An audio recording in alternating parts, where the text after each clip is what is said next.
की आजच्या दिवसाचे पैसे द्या, तुमच्याबरोबर पण हा किस्सा होऊ शकतो। चला, या दोनच बॅग आहेत माझ्या, इतकंच। आम्ही as a traveller mostly light बॅकपॅकची प्रॅक्टिस ठेवतो, त्यामुळे ही एक बॅग आहे आणि ही एक बॅग। फर्स्ट टाइम ढाकामध्ये बाईकवर बसलोय।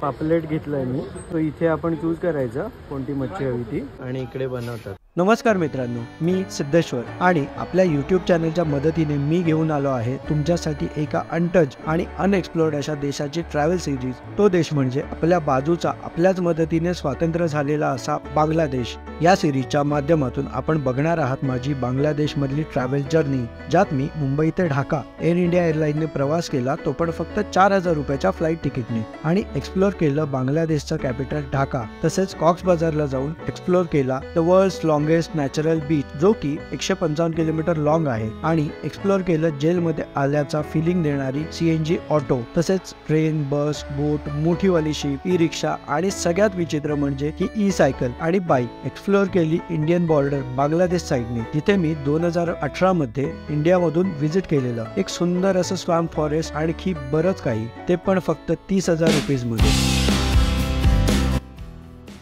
स्वागत आहे मित्रांनो आणखीन एका नवीन ब्लॉग मध्ये। या हॉटेलमध्ये जिथे आम्ही राहिलो होतो, हा सगळा मेन बसचाच एरिया आहे। इकडे सगळ्या बस म्हणजे काइंड ऑफ हा लास्ट स्टॉप आहे वाटतं ढाकाचा।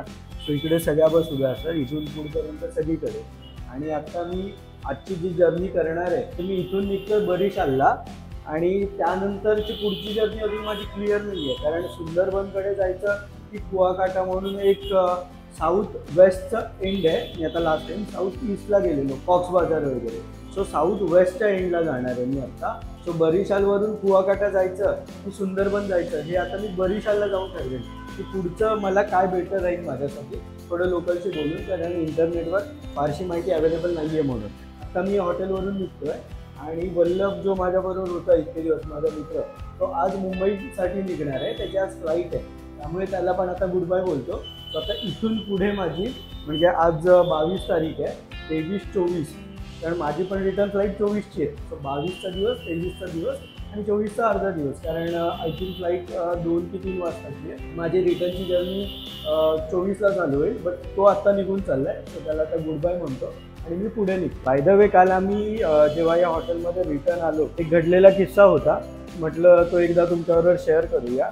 आम्ही कालच्या दिवशी पहाटे आलो, कारण आम्ही ओव्हरनाईट बस जर्नी केलेली सिलेटवरून। सो सिलेटवरून आम्ही पहाटे आलो इकडे ढाकाला, आणि या हॉटेलमध्ये आम्ही पहाटे चेक इन केलं, म्हणजे एक 5:30च्या अराउंड चेक इन केलं आम्ही। थोडंसं त्यांनी पैसे जास्त सांगितले, पण सकाळ होती म्हणून मी पण काय फार भाव नाही केला, कारण मला पण माहिती आहे की तो दिवस आणि पुढचा पण अर्धा दिवस, नेक्स्ट डेला 12 वाजता चेकआउट असतं ना। सो आम्ही चेक इन करताना पण ते क्लिअर केलं, टुमारो 12 चेकआउट वगैरे या गोष्टी आम्ही क्लिअर केल्या त्यांच्याबरोबर। पण ते कसं, इथे लँग्वेजचं खूप बॅरियर आहे, आणि त्यांनी पण बोललेले, आणि त्याच्यानंतर म्हणून आम्ही ही रूम घेतली, आणि कालचा पूर्ण दिवस आम्ही स्टे केला, काल फिरायला गेलो, त्यानंतर आजची रात्र। तर आम्ही संध्याकाळी जसं आलो तसं ते लोक म्हणायला लागले की आजच्या दिवसाचे पैसे द्या। म्हटलं कसले पैसे? ते म्हणतात की तो तुम्ही कालचा दिवस राहिले आणि हा आजचा दिवस पकडतो आम्ही, म्हणजे कालचाच दिवस पहाटेचा, की सकाळी आम्ही राहिलो 12 वाजेपर्यंत। ते म्हणायला लागले की तो एक वेगळा दिवस झाला, त्याचे वेगळे चार्जेस लागतील, आणि आत्ताचे।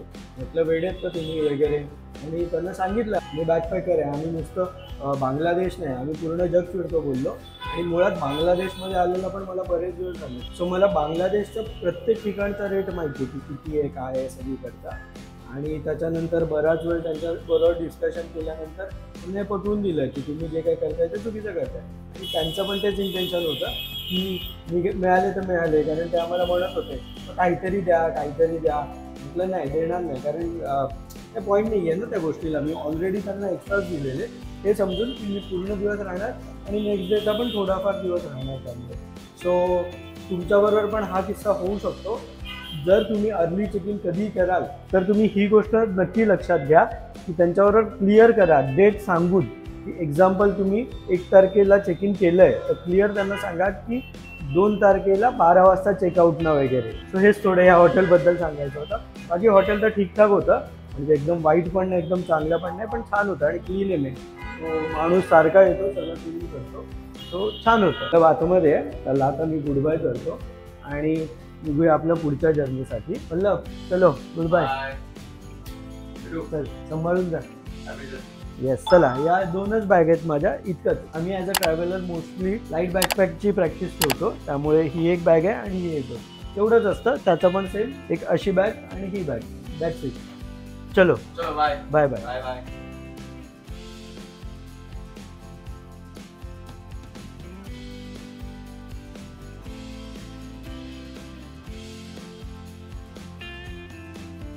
चलो वल्लभ, बाय. भेटू. येस, तुला पण. निघतोय यांच्या हॉटेलवरून आता. पुढच्या प्लॅनिंगचं मला काहीच माहिती नाही आहे बसचं. म्हणजे एक माहिती घेतली आहे की इथून बसेस निघतात तर बोरीशालला. आता मी बोरीशालला चाललो आहे आणि चला आता बघूया कुठली बस मिळते काय. मी काही ऑनलाईन वगैरे बुकिंग नाही केली आहे. आता जाऊनच सगळं चेक करतो की कुठून बस निघतात आणि मला डायरेक्ट बस हवी आहे, तर ती डायरेक्ट बस शोधायची. सॉरी, हां, व्लॉग या. SIDWAJE, सिद्ध वाजे. या. आता यांच्या इना ट्रान्सपोर्टला आलेलो आम्ही. सिलेट ते ढाका यांच्याच बसने आलेलो, यांच्याच ट्रॅव्हल्सने. सो आम्ही माझ्या समोरच हॉटेल आहे आणि त्याच्यासमोरच यांचा ऑफिस होता. सो यांच्याकडे आलो, पण इकडे हडताळ चालू आहे. मी जेव्हा फर्स्ट टाईम ढाकाला आलेलो, आम्ही चिटागावला, इथून ढाकावरून चिटागाव गेलेलो, तेव्हा पण हडताळ चालू होतं. त्यामुळे आम्हाला थोडासा प्रॉब्लेम झालेला बसचा. त्यांनी फेअर वगैरे जास्त घेतलेला, खूप कमी बस होता लिमिटेड म्हणून. आता यांनी एक पुढची जागा सांगितली आहे, ती लावून दिल्या तिकडे जा म्हणाले, तिथून बस मिळेल बरिशालसाठी. तो बघूया, आता तिकडे जातो. आणि उबर बाईक मागवली. आता वल्लभ नाही आहे त्यामुळे CNG नाही मागवली, बाईक मागवली आहे. तर बाईकने मी त्या पॉईंटपर्यंत जातो आणि मग पुढचं बघूया. सो थँक्यू यांना. चलिए, thank you so much. First time ढाकामध्ये बाईकवर बसलो आहे, उबर बाईकवर, आणि चालू आता.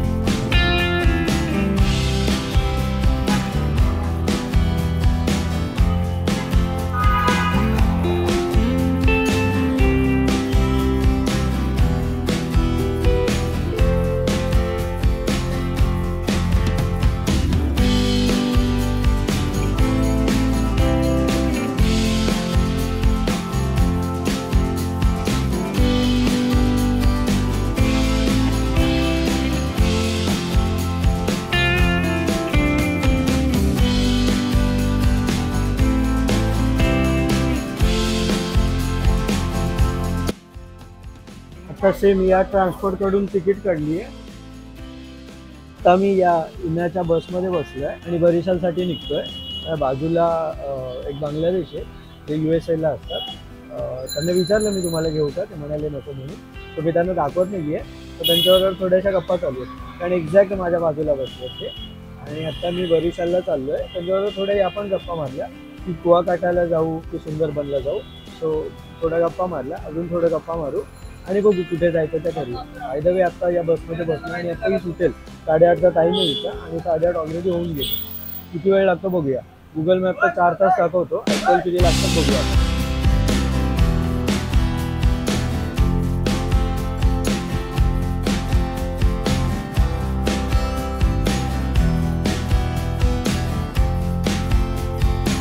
हा पद्मा ब्रिज आहे.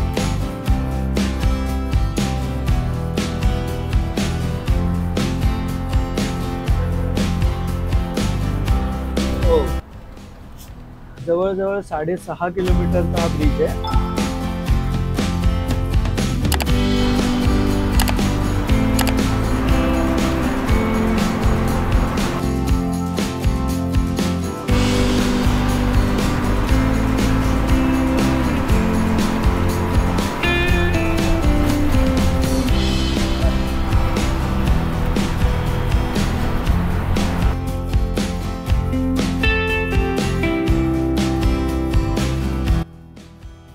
आता यांच्या हॉटेलला आलो आहे. यांच्याशी मैत्री झाली आहे. काही नाम काय आता? आशिक. यांना हिंदी येते आणि अजून या हॉटेलमध्ये बऱ्याच लोकांना येते. इकडे बरिशालला उतरल्यानंतर मी डायरेक्ट यांच्या हॉटेलला आलो बसमधून उतरून, कारण मध्ये जो रस्ता होता तो खूप कंजस्टेड होता. आणि मी जसं म्हटलं तुम्हाला की इथे मला भीती वाटते फोन काढायला वगैरे थोडं. बट यांच्या रेस्टॉरंटमध्ये आलो तेव्हा पण मला फील काय असं चांगलं येत नव्हतं. पण आल्यानंतर मग त्यांना विचारलं मी हिंदी येत आहे का वगैरे, आणि मग एवढी मैत्री झाली. आम्ही जवळजवळ बराच वेळ, म्हणजे अख्खी बिर्याणी खाईपर्यंत गप्पाच मारत होतो, बोलत बसलेलो. आणि आता यांनी ज्यूस आणले, ज्यूस पितोय। बऱ्यापैकी त्यांनी माहिती दिली आहे आणि आता निघतो पुढे फिरण्यासाठी। आणि जर मला सेफ वाटलं की व्हिडिओ वगैरे बनवू शकतो तर मी तिकडे व्हिडिओ बनवेन। आणि बाकी आता मी मोस्टली कुआकाट्यासाठी निघणार आहे, तर ते मला गाईड करतील की कसं जायचं वगैरे। सो आता भेटूया आपण पुढच्या जर्नीमध्ये। हे सर्व आहेत, त्यांच्याबरोबर बोलून खूप मस्त वाटलं। आता निघतोय मी। अच्छा लगा आप सब लोगों से मिलके? बहुत अच्छा लगा। चलो बाय बाय। आता या बसमध्ये येऊन बसलोय, पूर्ण खाली आहे, बोरीशालवरून कुआकाटाला जाण्यासाठी। किती वेळा सुटेल माहीत नाही, त्यांनी सांगितलं की 3.5 तास लागतील। ॲक्च्युली लोकल बस आहे, जसं मी ढाका ते चिट्टागाव गेलेलो तशी ही लोकल बस आहे। ते म्हणतात 3.5 तास लागतील आणि डायरेक्ट कोणतीच बस नाही आहे असं म्हणतात ते। मी विचारलं, नाही आहे म्हणाले। स्वतः हिने चाललो।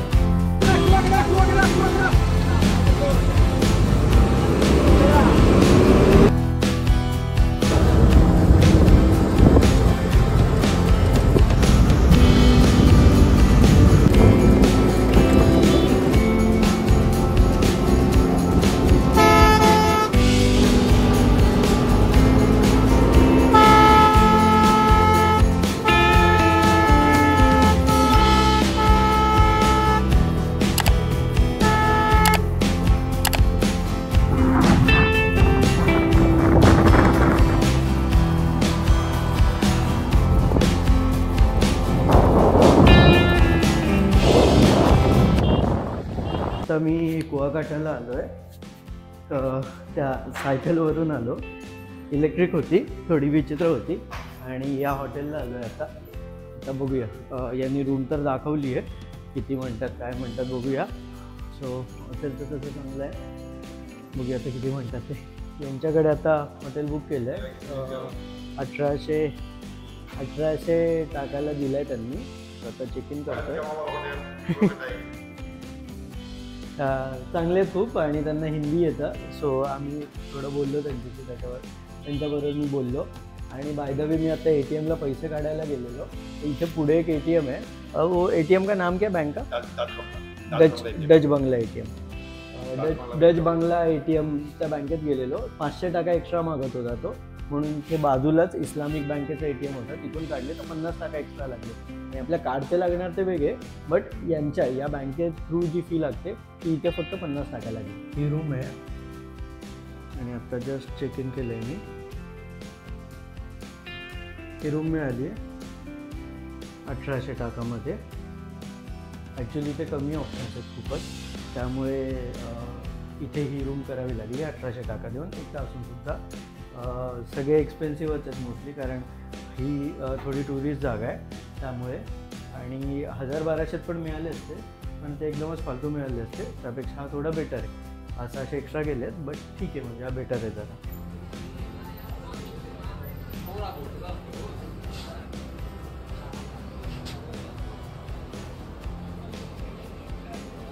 व्हिडिओ बघतायत माझा, हे सबस्क्राईब केलं यांनी आणि बराच वेळ बोलत बसलोय यांच्याबरोबर। यांना आवडलंय, सबस्क्राईब वगैरे केलं आणि व्हिडिओ बघतायत। यांच्याबरोबर उद्या मी बोटिंगला जाणार आहे, तसंच एन्क्वायरी करायला आलेलो। हॉटेलपासून एक थोडं पुढे आलेलो, इकडे पुढे बीच आहे, तिकडे आलेलो। आता इथून पापलेट घेतलं आहे मी, यातला 350 टाकायला दिला आहे त्यांनी। आणि इथे आपण चूज करायचं कोणती मच्छी हवी ती। आणि हा फूड ट्रक आहे, त्याच्या फर्स्ट फ्लोअरला आलो आहे आणि आता इथे बसून खाणार आहे। आपण खालून चूज करायचं की काय खायचं आहे आणि आता यावरती येऊन खाणार आहे। पण आता मला माहीत नाही त्या काय आणून देणार आहेत, मी ग्रेव्ही मागत होतो, काय आणून देणार आहेत माहीत नाही। किचन आहे यांचं आणि इकडे बनवतात।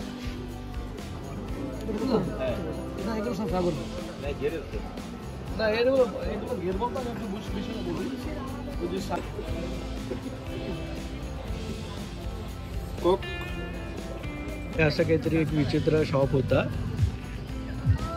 हे बघा काहीतरी बनवून देत आहेत ते। अननसचा ज्यूस, बघूया काय बनवून देतात।